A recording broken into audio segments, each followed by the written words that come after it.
Well, I decided to speak on this matter because I have the moral obligation to do so as a devotee who served under the prophet till his last moment, and privileged to be made a trustee of the SCOAN ministries, and also being the face behind Emmanuel TV commentaries since its inception.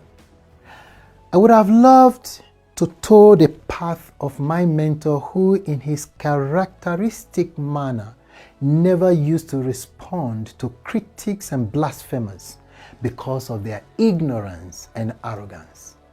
You know, it is pretty hard to convince a mind that is already warped or biased.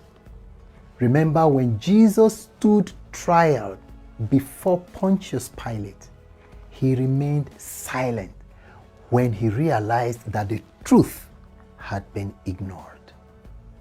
However, I am doing this to strengthen the faith of the millions of people who have been followers of the TB Joshua's ministries and have been greatly inspired by his teachings, impacted by his miracles, and benefited from his generosity through various works of charity. To them I say, cheer up. Prophet TB Joshua is just being ushered into his posthumous Hall of Fame with these new waves of free adverts. As someone who served in the SCOAN ministries for 27 years of my life, all those so-called disciples met me in the ministry except Bisola. I knew how most of them came and why they left. But I didn't think it was necessary refuting any of those fabricated allegations, fabricated confessions coming from the lips of disgruntled persons who could not endure the discipline of discipleship and as a result dropped out with malicious discontent. And now it's time to make a career from tarnishing the reputation of the same man you once called daddy, daddy, and enjoyed his fatherly love and care for so many years. What a shame. I'm not here to attack anyone, but I will only touch on a few issues that bother on those things some people so much believe as convincing pieces of evidences. Those materials you see must have taken some serious time and effort to carefully craft them together. For instance, the prophet never stopped disciples from getting married. He only taught us that it is better for one to secure his or her future first before going into marriage. He said, since marriage is both a commitment and responsibility, if you are still in the pursuit of your career and at the same time thinking about marriage, it becomes an unnecessary liability. That is it. As he said, how can I be backing you and you are backing someone else? And for goodness sake, how do you think a leader who is married and have children will stop his followers from doing the same?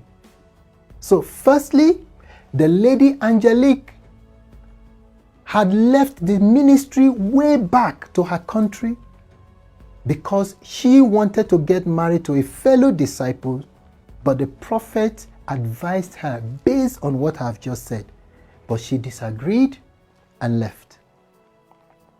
After a long while, she suddenly reappeared in front of the church gate with a hidden camera and started screaming, causing scene. He had sex with me, he made love with me.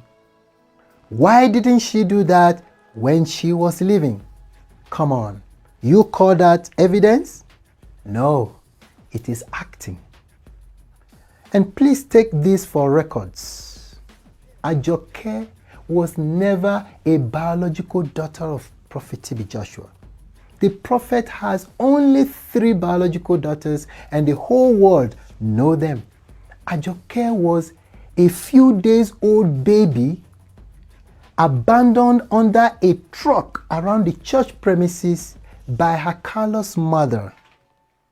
The prophet picked her up and reported the case to the police, and rather than sending her to the orphanage home, he chose to father her. Despite adopting her as his own daughter and giving her all the fatherly love and care. And this little girl was growing up to the admiration of everyone and suddenly became utterly rebellious, to the point that everyone became fed up of her, and one day she left. All her records are in the SCOAN archives.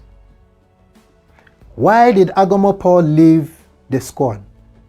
He was sent as an evangelist to the SCOAN branch in Ghana, and there he fell in love with the daughter of a regional minister. The prophet, being a man of vision, called him and said, "I am not saying you shouldn't get married. You are of age, of course. But I don't see any future in your relationship with this lady." But Agbomo was hell-bent on marrying this lady. And sadly, after the prophet told him this, few months later, the lady in question died. And Agbomo became disoriented and began rebelling, even whilst in the discipleship quarters. So the prophet called him one day and said, "Agbomo, I can see that your mind is no longer here.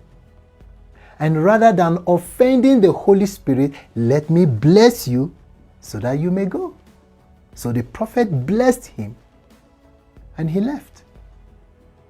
Rachel had the spirit of woman, as we call it in the SCOAN, and as she rightly confessed,